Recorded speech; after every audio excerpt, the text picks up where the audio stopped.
দ্বীপ জেলা ভোলার উদ্দেশ্যে যেসব লঞ্চ দুপুরে চলাচল করবে পবিত্র ঈদুল আজহা উপলক্ষে, সেগুলো আজকে আপনাদের কোন রুটে কোন লঞ্চ চলবে সেগুলো আজকে আপনাদের বিস্তারিত জানাবো। আমার পিছনে দেখতে পাচ্ছেন আল ওয়ালিদ 4, যেটা হচ্ছে দুপুর 2টা বাজে ছেড়ে যায় ঢাকা সদরঘাটের লালকুটি ঘাট থেকে পল্টুন নাম্বার 18 নম্বর পল্টুন থেকে আপনার আল ওয়ালিদ 4 লঞ্চটি ছেড়ে যায়।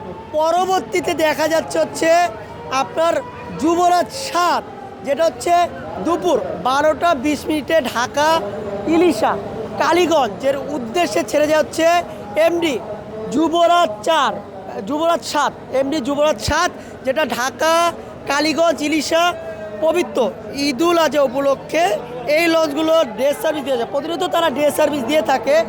আরেকটি লঞ্চ দেখতে পাচ্ছি এমবি ফারহান 9, যেটা ঢাকা কালীগঞ্জ ইলিশা নৌ রুটে চলাচল করে, যেটা হচ্ছে 11টা 45, দুপুর 11টা 45 ঢাকা থেকে ভোলা দ্বীপ জেলা ভোলা ইলিশার উদ্দেশ্যে ছেড়ে যাবে। 11টা 45 ফারহান 9, কর্ণফুলি ফারহান 9। এবং আপনার তারপরে দেখতে পাচ্ছি পুবালি 7, যেটা ঢাকা কালীগঞ্জ ইলিশা চলাচল করে। পুবালি 7 হচ্ছে 9:30টায় ছেড়ে যাবে ঢাকা থেকে কালীগঞ্জ, যেটা পল্টুন নাম্বার হচ্ছে আপনার 20 নম্বর পল্টুন। এটার অপোজিটেই আপনার ঢাকা কালীগঞ্জ ইলিশার চলাচল করে। এখন দেখতে পাচ্ছেন এই যে ভোলা ইলিশা ছাড়া বলতেছে 9টা, কয়টা যাবে? 9:30। 9:30। এটার পরে কোনটা? এটার পরে হলো 12:15, 12:20 কি লঞ্চ? যুবরাজ 7 আছে 12:20, আর ভাড়া 9 আছে 12:15। 12:30। হ্যাঁ। ভাড়া কত করে নিচ্ছেন ডেক ভাড়া? ভাড়া 300 টাকা। 300 টাকা। আর কি আপনার কেবিন ভাড়া কত?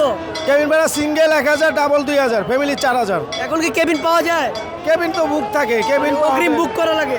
অগ্রিম বুক করা লাগে। এটা কি প্রতিনিয়ত চলতেছে? হ্যাঁ, প্রতিদিন আল্লাহর রহমতে। প্রতিদিন? কালকেও যাবেন? প্রতিদিন সার্ভিস। আপনার কয়টা বাজে পৌঁছাবেন? আল্লাহ বাসাইলে আমরা বিকাল 6 ঘন্টা তো 9:30 তো আপনি 4টা 4:30টার ভিতরে পৌঁছাবেন। তার মানে তারা বিকাল 9টা 20 সকালে ছেড়ে বিকাল আপনার বিকালে পৌঁছাবে হচ্ছে 4টা 20 বা 5টা বাজে, এরকম টাইমে তারা পৌঁছাবে। আর এটা হচ্ছে ডেক ভাড়া হচ্ছে 300 টাকা, কেবিন ভাড়া হচ্ছে সিঙ্গেল 1000 টাকা, ডাবল কেবিন হচ্ছে 2000 টাকা, ভিআইপি কেবিন 4000 টাকা। 4000 টাকা। হ্যাঁ, VIP। তো যারা যেতে চান তারা যেতে পারেন।